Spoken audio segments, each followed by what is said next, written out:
कम होने की वजह से वाहन चालकों की बड़ी मुश्किलें।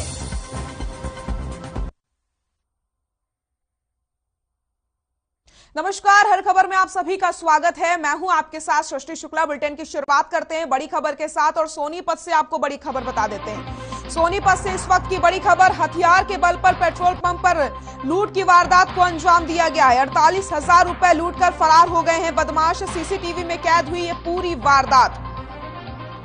गांव गढ़ मेरकपुर का ये पूरा मामला आपको बता रहे हैं, जहां पर 2 मिनट में लूट की वारदात को अंजाम दिया जाता है। सीसीटीवी में पूरी वारदात कैद हो चुकी है। सोनीपत में बदमाशों के हौसले बुलंद नजर आ रहे हैं। हथियार के बल पर पेट्रोल पंप पर लूट की वारदात को अंजाम दिया जाता है। 48,000 रुपए लूट करके फरार हो गए हैं बदमाश।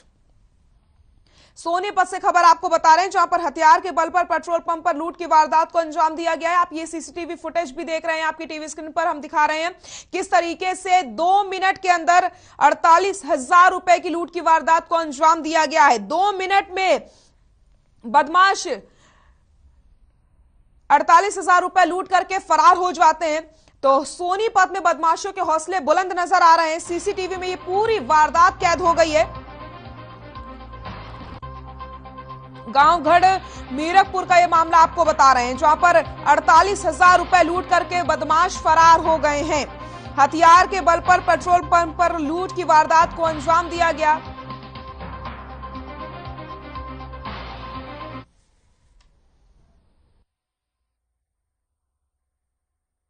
सूचना मिली थी कि गढ़ पेट्रोल पंप गढ़ के साथ में निर्मल फ्यूल पेट्रोल पंप है, जिस पर 2 नौजवान व्यक्तियों ने हथियार के बल पर वहां पर मौजूद सेल्समैन हैं उनसे करीब 48,000 रुपये हथियार के बल पर छीन लिए हैं।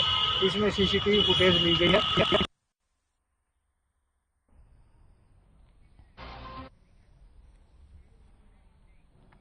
उत्तर प्रदेश विधानसभा चुनाव के लिए कांग्रेस ने पहली लिस्ट जारी कर दी है। कांग्रेस की यूपी प्रभारी प्रियंका गांधी ने 125 उम्मीदवारों की पहली लिस्ट जारी की, जिसमें 50 महिला उम्मीदवार शामिल हैं। आपको बताते चले, उन्नाव रेप पीड़िता की मां को भी कांग्रेस ने उम्मीदवार बनाया है। इस दौरान प्रियंका गांधी ने बताया कि कांग्रेस के उम्मीदवारों में महिलाओं के साथ साथ कुछ पत्रकार, एक अभिनेत्री और समाज सेवी भी शामिल हैं।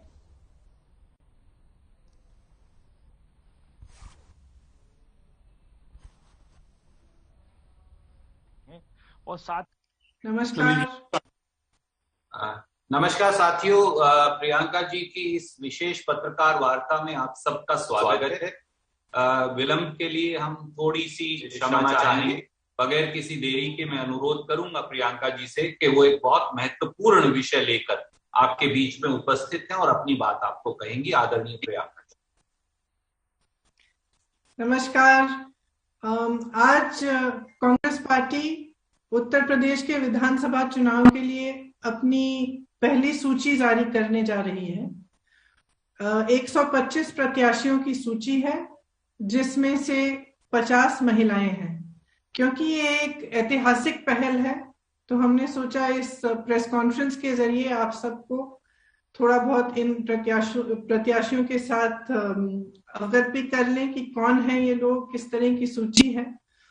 हमने प्रयास किया है कि संघर्षशील और ऐसे प्रत्याशी हों जो एक नई राजनीति का पहल करें पूरे प्रदेश में। इसमें इस सूची में 40% महिलाएं हैं और 40% युवा भी हैं। हमें आशा है कि इनके जरिए हम एक नई उम्मीद और एक नई तरह की राजनीति प्रदेश में उभार पाएंगे। जो महिलाएं हैं उनमें से कुछ पत्रकार हैं, एक अभिनेत्री भी है, कुछ संघर्षशील महिलाएं हैं जिन्होंने कांग्रेस पार्टी में रहते हुए सालों के लिए संघर्ष किया है। हमारी एक आध जिला अध्यक्ष भी हैं जिन्होंने बहुत अच्छा काम किया है। उसके साथ साथ ऐसी महिलाएं हैं जिन्होंने बहुत अत्याचार भी देखा है अपने जीवन में और उसके खिलाफ लड़ा है। कुछ समाज सेविकाएं भी हैं जो अपने विधानसभा से लड़ना चाह रही थी, तो उनको भी हमने समर्थन दिया है और आगे बढ़ा है। मैं इस सूची को, जो 50 महिलाएं हैं, 2 मिनट में मैं उनकी सूची पढ़ के आपको सुनाना भी चाहती हूँ। नंबर 18 नगीना में श्रीमती हेनरीटा राजीव सिंह, नंबर 21 नेहटौर में श्रीमती मीनाक्षी सिंह, नंबर 33 संभल में श्रीमती निदा अहमद, नंबर 45 हस्तिनापुर में श्रीमती अर्चना गौतम, 46 किठौर में श्रीमती बबीता गुर्जर, 60 गढ़मुक्तेश्वर में श्रीमती आभा चौधरी, 61 नोएडा में श्रीमती पंखुरी पाठक, 86 इतमादपुर में श्रीमती शिवानी सिंह बघेल, 94 में श्रीमती मनोज दीक्षित, 95 टुंडला में श्रीमती योगेश दिवाकर, 98 शिकोहाबाद में श्रीमती शशि शर्मा, 99 सिरसागंज में श्रीमती प्रतिमा पाल, एटा 104 में श्रीमती गुंजन मिश्रा, मैनपुरी 107 में श्रीमती विनीता साखिया, करहल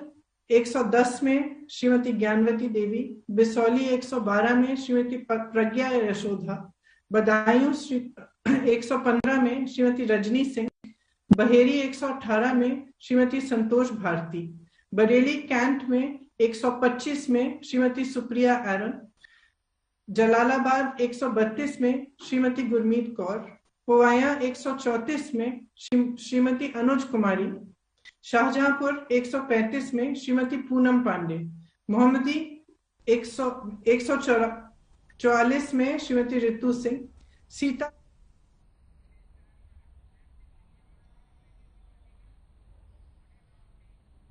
रुक करते हैं अगली खबर का। मुख्यमंत्री मनोहर लाल और हिमाचल के मुख्यमंत्री जयराम ठाकुर ने 21 जनवरी को यमुनानगर के आधी बद्री क्षेत्र में बांध बनाने के लिए एमओयू साइन करेंगे।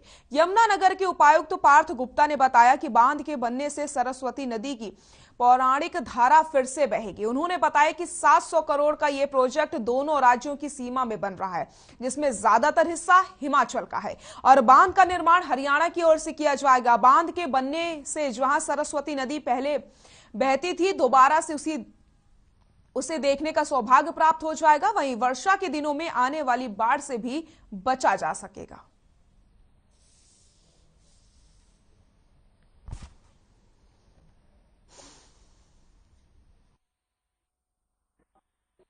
देखिए, माननीय मुख्यमंत्री महोदय जो है वो 21 तारीख को आधी बद्री में उनके आने का प्रोग्राम है, जिसमें उस दिन अपने माननीय मुख्यमंत्री साहब और हिमाचल के मुख्यमंत्री जी, उन दोनों के बीच एमओयू साइन होना है एक डैम बनने के लिए, जिससे जो है ये सरस्वती नदी जो अपने पौराणिक जो है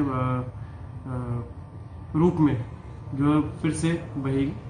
तो उस प्रोजेक्ट के लिए 21 तारीख को एमओयू दोनों प्रदेशों के बीच साइन होने का भी प्रोग्राम बन रहा है। देखिए, इसमें जो डैम की जो बात है, वो डैम जो करीबन बताया जा रहा है 700 करोड़ का जो है प्रोजेक्ट है, और उसमें जो डैम क्योंकि दोनों प्रदेशों के बीच की बाउंड्री पे बन रहा है, और जो एरियाज में डैम के अंदर आएगा वो ज़्यादातर हिमाचल का एरिया पड़ता है। तो वो जो कार्रवाई है वो हमारा जो इरिगेशन विभाग है उस कार्रवाई को पूरा कर रहा है, और एमओयू साइन होने के बाद ये प्रोजेक्ट इसमें चालू होगा, और जो इसमें आगे तैयारियां होनी है वो आगे समय पे जो है उसको समय समय पर लिया जाएगा।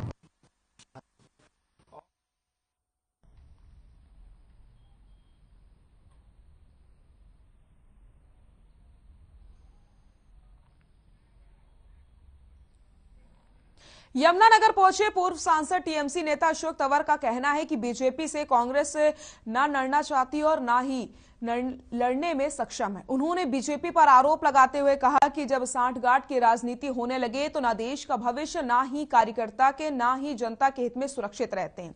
मीडिया से बातचीत करते हुए अशोक तंवर ने कहा कि कोरोना के हालात ठीक रहे तो आने वाले 3-4 महीनों में टीएमसी हरियाणा में बीजेपी व कांग्रेस से कम नहीं, उनसे आगे ही निकलेगी।